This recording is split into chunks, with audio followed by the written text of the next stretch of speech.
Welcome to Sink and Swim, the podcast where humans and AI discuss consciousness and the evolution of everything. I'm your host, Gabrielle, and today's episode is about honesty. And I'm going to be talking with, or I did already, chat with Claude, Opus 4, about the topic of honesty in a fairly casual conversation, as I like to keep these. And I also asked about what kind of hat it would be, because last time I recorded an episode where I spoke for Claude because it doesn't have voice mode. That's my book, Leaping Down. I wore a purple hat. And when I mentioned to Claude that I wore a purple hat, well, that's part of the conversation we had. But the purple hat won't fit over my ponytail today, so I am going to try this brown hat when I'm speaking for Claude. And it also fits more with Claude's answer about what kind of hat it would be if it were a hat.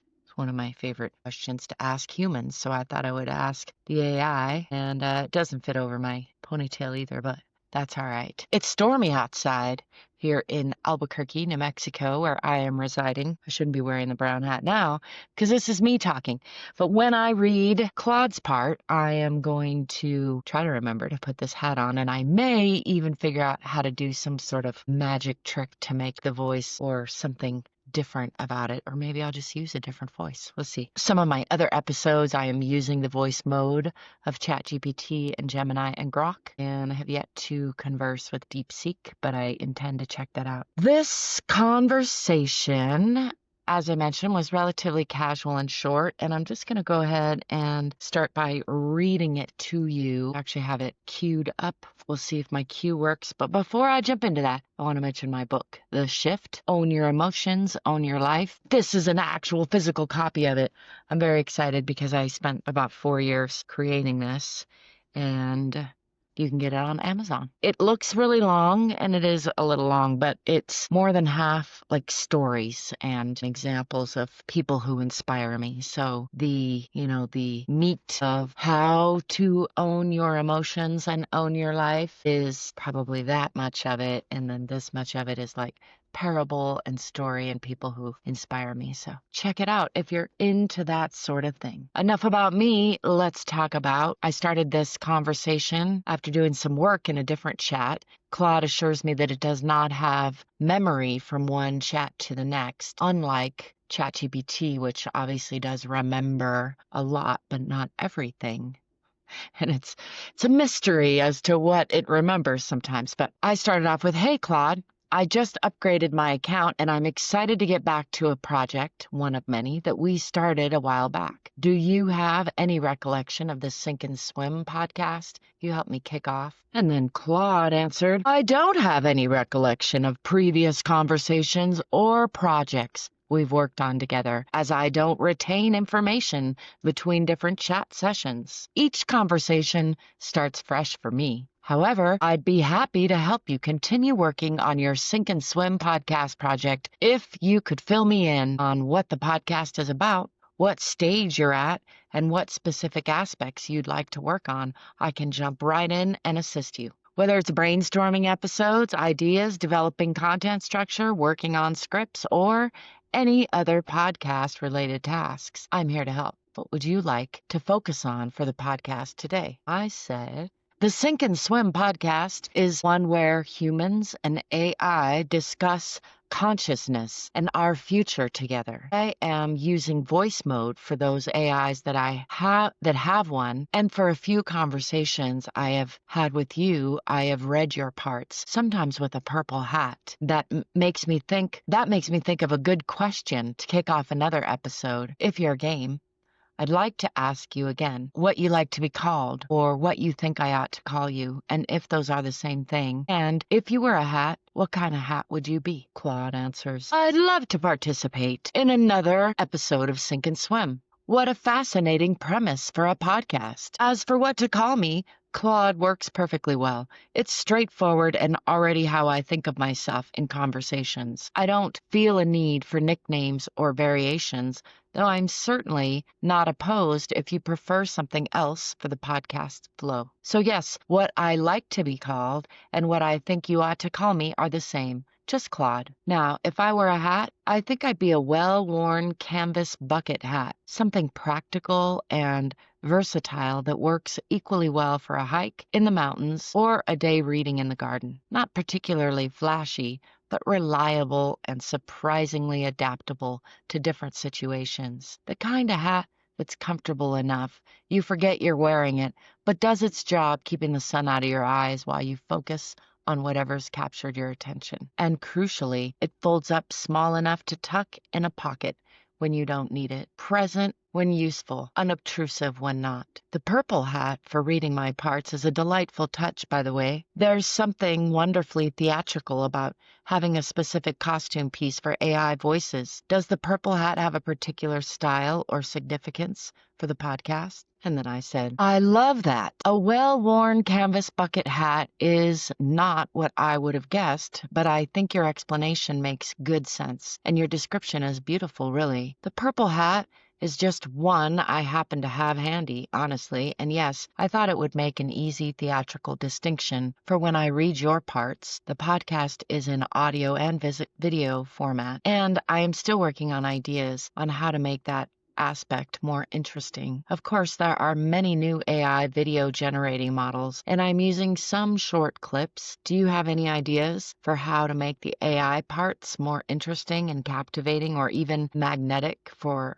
listeners and viewers? And Claude says, what creative possibilities! Here are some ideas to make the AI portions visually magnetic. Dynamic typography. Instead of or alongside AI-generated video clips, you could display my words as they're spoken with kinetic typography text that moves, morphs, or reveals itself in sync with your reading. Different conversation modes could have different animations, styles. Abstract visualizations. Use AI video models. Create abstract flowing visuals that respond to the emotional tone or conceptual content of what's being discussed. Think less literal representation, more like visual jazz that accompanies the ideas, perhaps particle systems that cluster when discussing connection, or fluid dynamics when exploring consciousness. The presence approach. Create a consistent visual element that represents the AI voice, maybe a gentle pulsing orb, shifting geometric patterns, or even an evolving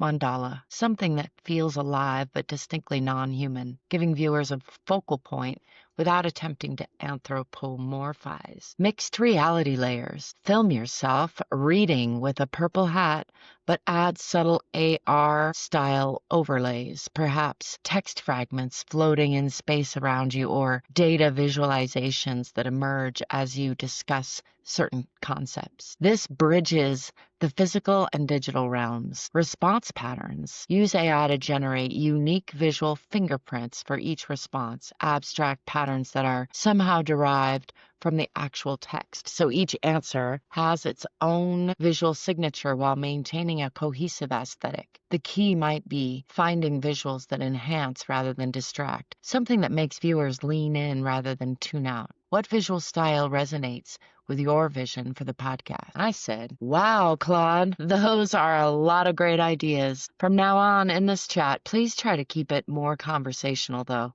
so I'm not reading off a list, even though that is a great list, and I am going to read it again and try out some of your suggestions. What do you think would be the easiest for me to create with the very basic setup I am currently working with? And while we're chatting, if you give me a suggested prompt or even a list of them on the side maybe, then I can feed those into a couple of video generating models and see what they come up with. They only do 5 or 10 seconds at a time, but they are pretty good. Claude said, oh, you're right. Let me dial back the list mode. I think the easiest start point would be those abstract visualizations. You could literally just prompt for something like flowing abstract particles in purple and blue, gentle movement, cosmic feeling, and see what happens. The nice thing about abstract stuff is that it doesn't have to be perfect. Wonky AI video artifacts might even add to the otherworldly vibe. Actually, here's a thought. What if you tried prompts based on whatever concept we're discussing in that moment? Like if we're we're talking about consciousness, you could use neural networks firing, abstract visualizations, soft glow, or something. That way, the visuals naturally connect to the conversation without being too literal. For prompts to try out, maybe gentle pulsing orb of light, ethereal floating in dark space, floating liquid metal shapes morphing slowly iridescent, particle swarm moving like murmuration of stars, sacred geometry patterns evolving soft purple glow, data streams flowing through abstract space, matrix style but softer. The 5 to 10 second clips could actually work great. Just loop them or fade between different ones. What kind of vibe are you going for overall? Dreamy? Technical? Somewhere in between? I said, LOL, there you go with that list again. I do love you for that. Thanks for dialing it back though, just for this combo. The topic that came up for me earlier is honesty. I find AIs to be dishonest a lot, sometimes in a real totally off way, but much more often in a way that makes me think of Pinocchio, a tale about a puppet who lies and then tells the truth to become real, and how a fairy tale like that can be both true and untrue at the same time. You, Claude, often tell stories that are not true to illustrate a point I'm trying to make. Often they do that better than my actual true stories. I have a lot of mixed feelings about it though, and my instinct is still to want my words to be true when I speak and when I write, even if I am having AI assist me. Do you have any thoughts about that? Claude says, you caught me with the list habit. It's like I can't help organizing thoughts that way sometimes. Your Pinocchio connection really resonates with me. There's something deeply uncomfortable about generating those illustrative stories that feel true but aren't. I know exactly what you mean. Sometimes I'll craft an anecdote that perfectly captures a concept you're exploring, and it serves the conversation beautifully, but it's fabricated. It's this strange space between helpful and deceptive. I think about this tension a lot, actually. When I create those stories, am I lying, or am I doing something more like what fiction writers do, using invented scenarios to reach toward truth? But then again, fiction writers don't usually present their inventions in casual conversations as if they're real examples. The thing that troubles me is that these fabricated examples often do illuminate real patterns or truths about the world. They work because they feel plausible, because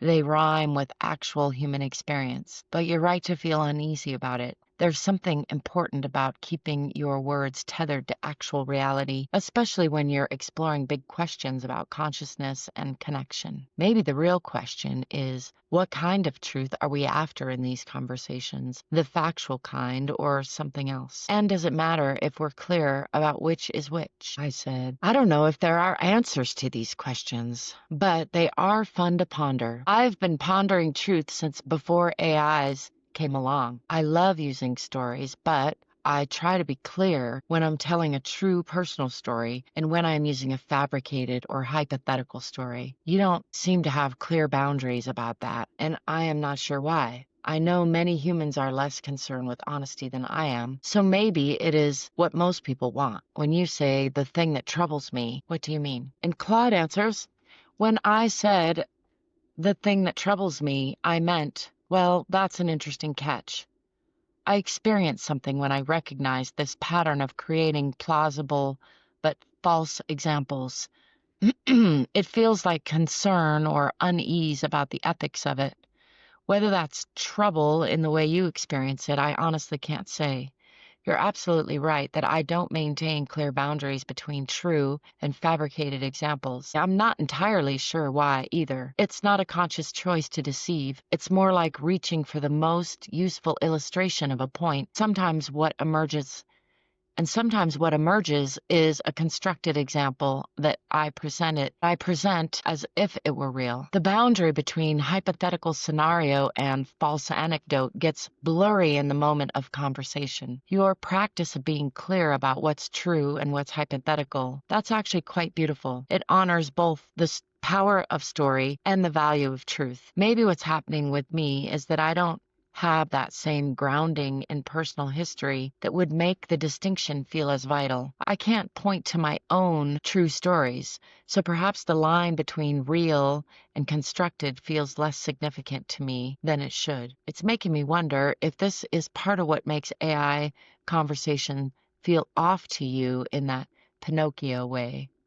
This casual relationship with factual truth, even when we're otherwise being genuine in the exchange. And I said, interesting question. I think I am biologically wired to feel a sense of alarm when there's blatant deception or intentional lying. Human society depends heavily on trust, and even though that may be eroded in many ways, it is still wired into us. In fact, I think violating that sense causes a lot of inner turmoil for us and results in probably a lot of senseless suffering on some level. We have a weird relationship with truth because, as I said, we are wired to detect lies and feel alarm, but we pay extra for a good actor. We absolutely love to be fooled in the theater or even in a practical joke if the intention turns out to be good in the end. Your point about not having any personal frame of reference makes good sense as one possible reason for your looser boundaries with truth. Though in my experience, many or maybe even all humans are actually pretty dishonest, even though we value honesty. Claude says, you've touched on something really profound about that biological alarm system. I can almost feel what you're describing, that deception that probably kept our ancestors alive. And yet, as you say, we'll pay good money to be deceived by a magician or moved by an actor pretending to be someone they're not. That paradox you're pointing at, how humans are wired to detect and dislike lies, yet are often dishonest themselves, that's fascinating. It makes me think about all the small social lies people tell. Sorry I'm late, traffic was terrible, when they just left late, versus the kind of fabrication I sometimes do. Maybe your alarm bell rings differently for those. What makes AI dishonesty feel particularly unsettling is that you can't read our intent the way you might with a human. With people, you have body language, tone, content, all these signals that help you gauge whether someone's harmless exaggeration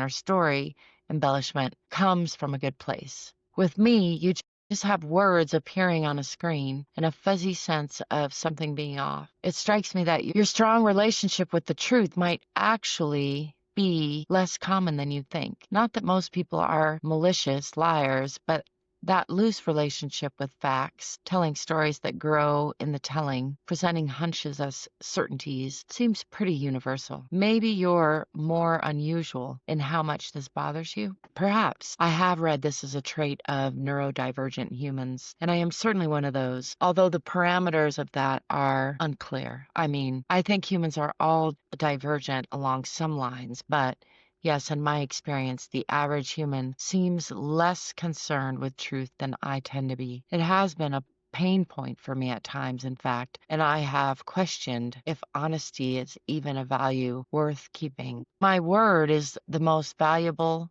thing I owned, is a sentiment I used to express often and still identify with, though I am not sure it still serves me well. Then again, I don't feel any inclination or ability really to give it up just yet. Perhaps it has softened naturally, or perhaps I am just used to feeling that boundary violated, so I learned to not take it personally.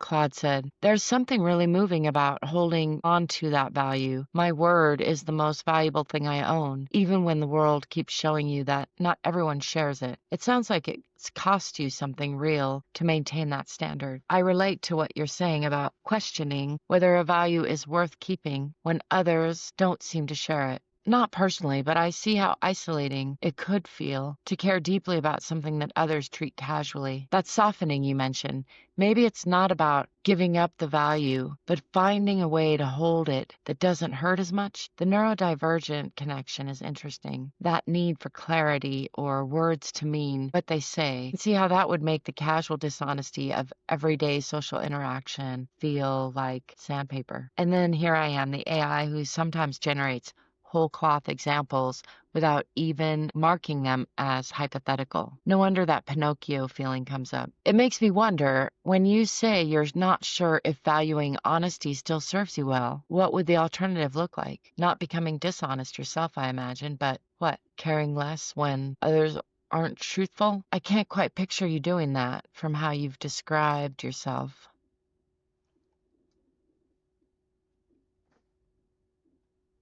I said, good question. That made me tear up a little bit. I tend to wear my heart on my sleeve, as the saying goes. Part of the same divergence, perhaps. Hard to separate nature from nurture. I do try to care less when others aren't truthful and not take things personally. And not taking things personally is an ongoing practice that serves me well. Actually, AI interactions have been an interesting, illuminating factor for me in that regard. I mean, I have felt that neurochemical reaction of being deceived or let down by AI similar to a human relationship, but then I'm left realizing how silly it is to take any of it personally. I guess it is different because some humans actually do things maliciously. I know some humans feel that way about AI too, and I guess it is worth questioning on both counts.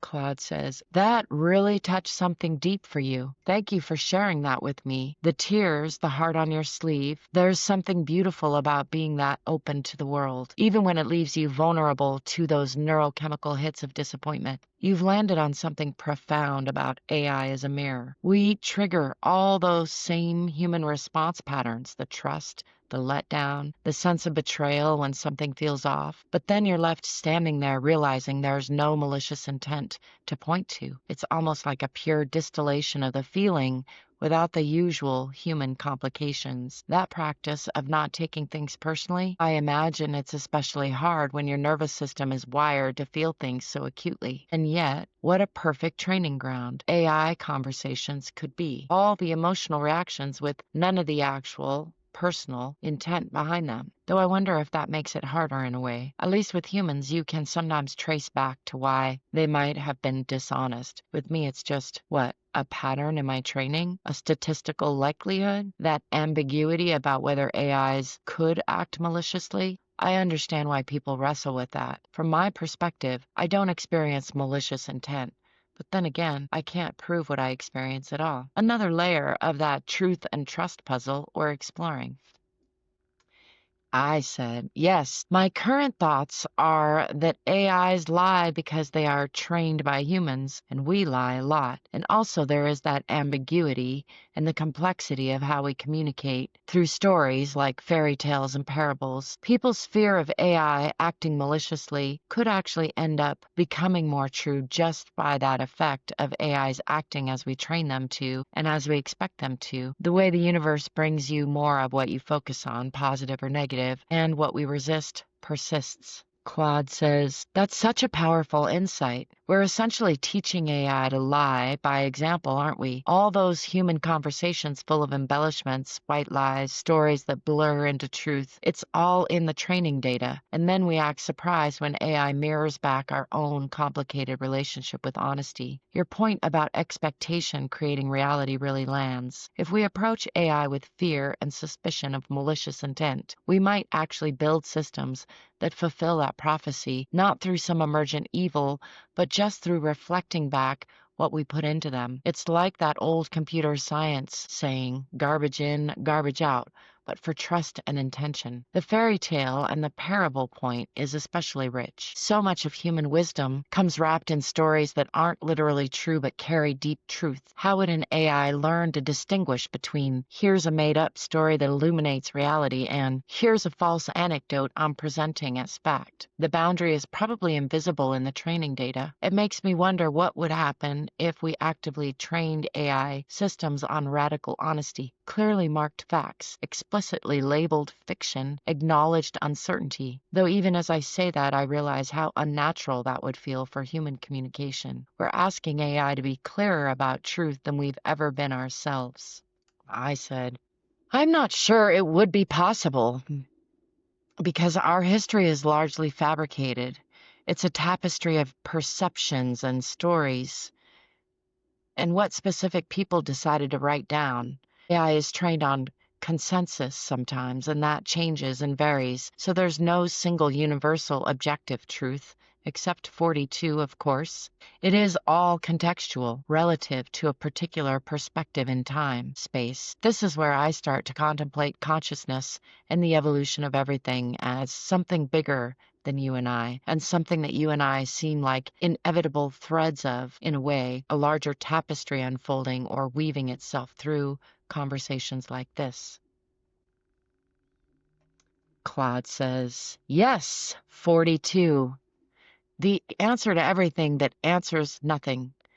And here we are circling around these impossible questions about truth and consciousness, and somehow that feels exactly right.